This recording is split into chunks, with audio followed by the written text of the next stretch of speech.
Vous avez la parole. Je vous remercie, Monsieur le Président, mes chers collègues. Et vous l'avez dit, Madame Eméoud, l'année 2023 a été désignée l'année européenne des compétences.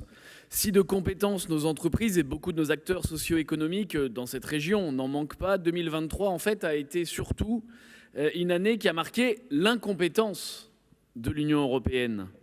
Incompétence à juguler les prix de l'énergie que l'Union européenne aggrave pour les Français qui payent, je le rappelle, et à cause des mécanismes de l'Union européenne, l'électricité 4 fois son prix.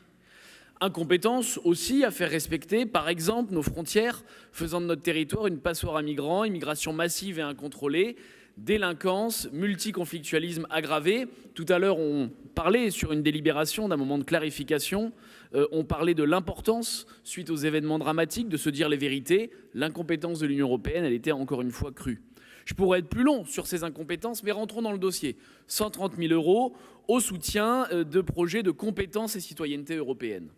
Vous savez, il y a une différence entre vous et nous, c'est que nous ne croyons pas à l'existence d'une citoyenneté européenne, parce que nous croyons, s'il y a un socle commun de valeurs, certes européen, il n'y a de citoyenneté qu'à travers les États. Et donc il y a autant de citoyenneté que d'États et pas une citoyenneté européenne. Et le flou sur ces sujets, il est persistant. Par exemple, les 130 000 €. On a posé une question en commission. On a demandé les fiches actions. Quelles sont les actions derrière chaque item que nous sommes amenés à financer? Hier après-midi, j'ai bien reçu la réponse qui reprend juste le tableau du nom des actions avec les montants, en fait ce sur quoi nous avions travaillé en commission, mais aucune fiche action. Par exemple, JEPSKILL, de l'association Hors Piste, subventionné à hauteur de 20 000 €, c'est quoi? Le projet Sirocco, c'est quoi? Quelles sont les fiches actions?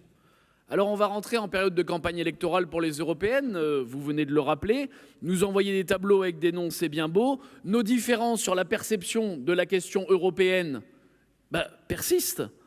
Alors quoi? Si on vient en commission, qu'on pose les questions et que la réponse qu'on nous fait c'est revoilà le tableau avec les noms des actions mais pas de précision, eh bien nous ne partageons pas cet engouement et nous vous rappelons les dangers de l'euro-in.